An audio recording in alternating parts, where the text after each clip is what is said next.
things people talk about insanity, success, all of the elements.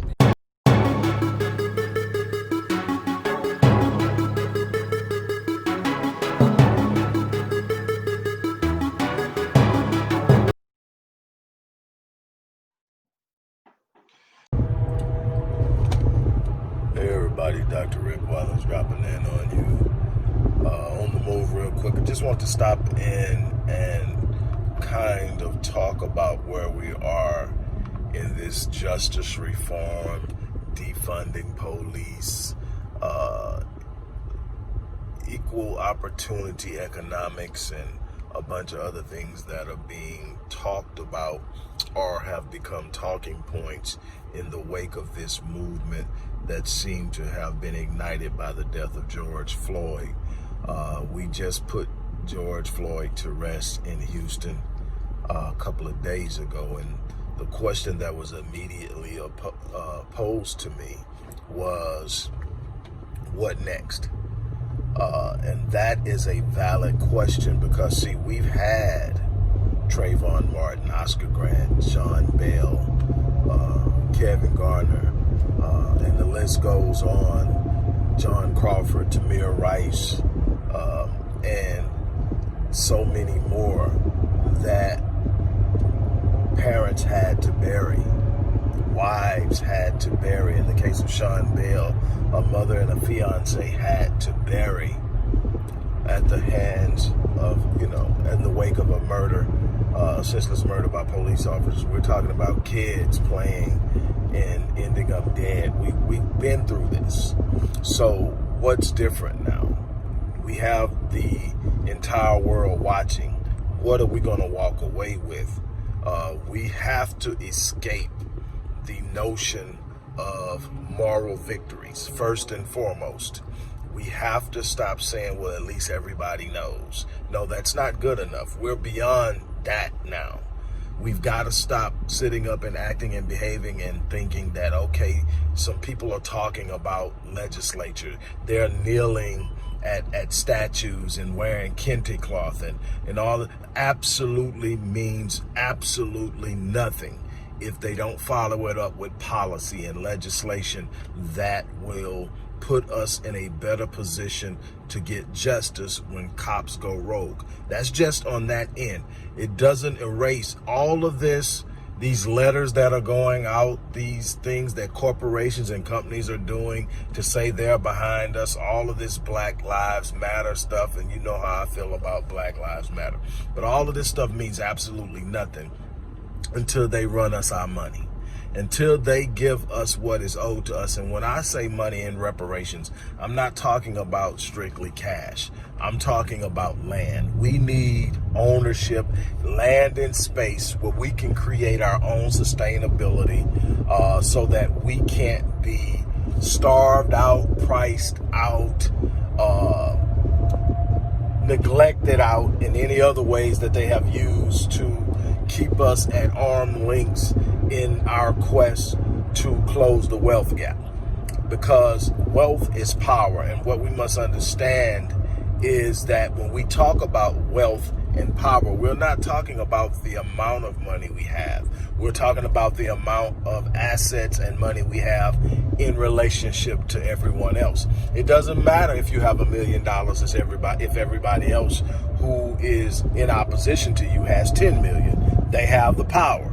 So you have to level that by understanding that, yeah, there are some people with trinkets, there are some people who are doing well, but overall, we lack power because we lack economic fluidity, economic stability.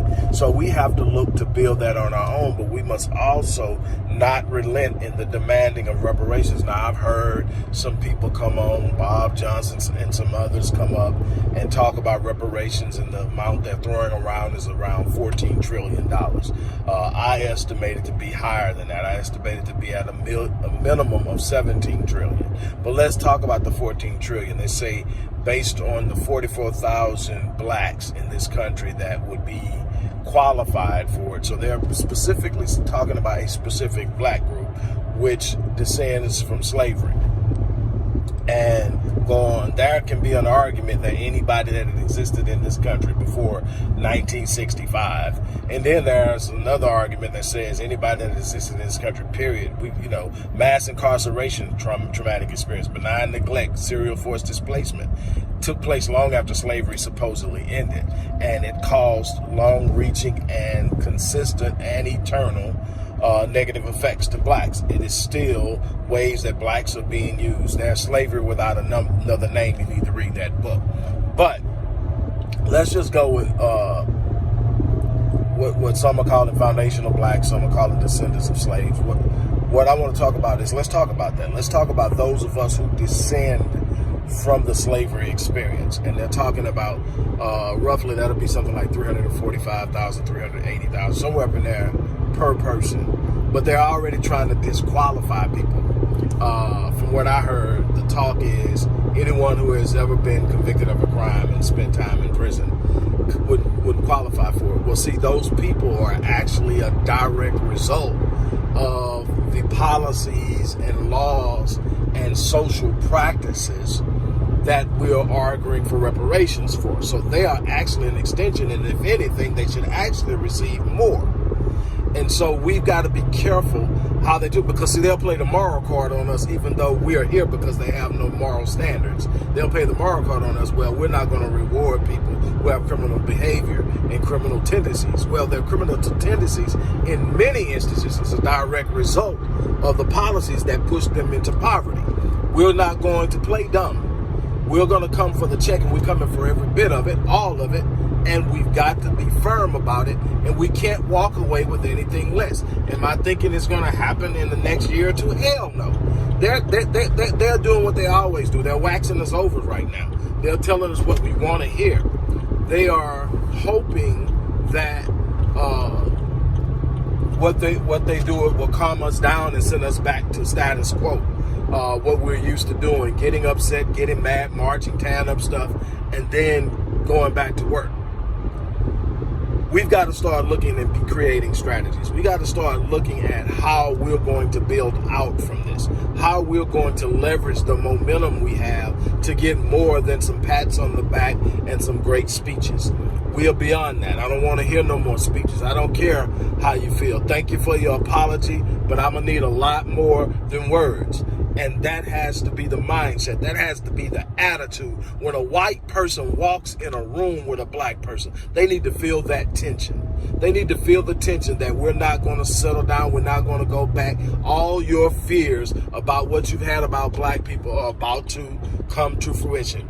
We want what's owed to us, and anything less is going to be an insult, and we're going to be a problem.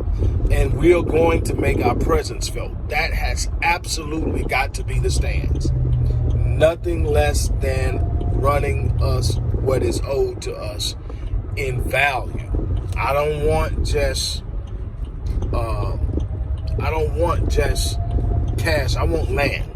I want land, and I want land in acres that each person deserves, that each slave was promised. We want it. And we want the value that it would have produced if it had been given to us when we were promised it. So yeah, we talking well over 14 trillion. Let's be real about this. And we want it. And yes, that's going to mean a lot of shifts in power, in fluidity, and access. And it's going to make a major hit on privilege. And so I don't expect it to be given. But just because I don't expect it to be given don't mean I don't expect to have it. That's my take on it. That's where we've got to go. We rose up, we came, we did whatever each of us did, whether you showed up and threw hands, whether you showed up and protested peacefully, whether you wrote articles, whether you stood in, whether you preached sermons, whatever it is you did to bring a voice to this, to give a face to this, to give some energy to this. We did that. Now it's time to step up and raise the bar of how we're going to perform in this. So what I'm saying is, we're ready for the next step. We're ready to move to the next step. Nothing less than them running us our money and bringing in legislation and laws that represent the agendas that we must present to them. So that means we need to come to the table ourselves and talk about what we want and to get real serious about how we're going to present our demands. On that note, I'm going to check out of here, and I'm going to finish what I've got to do today, but we'll talk soon. I'm out. Hello everybody, Dr. Rick Wallace here, dropping in with a little special announcement. For those who have followed me for any stretch of time, you know, outside of the businesses that I run, like Myriad Business Solutions, the Visionetics Institute, Odyssey Media Group, I also do a great deal of work inside of the inner city communities in Houston, Dallas, and other areas. I'm asking now, as we push a fundraiser, that you support what the Odyssey Project is doing in the inner cities, especially with programs like Black Men Lead, which is a rite of passage initiative, and Restoring Ghetto's Forgotten Daughters, which is a program focused on helping young girls, but boys as well, suffering from childhood sexual abuse, rape, molestation, domestic abuse, absentee fatherhood, and so many other things. The information will be in the box. Thank you.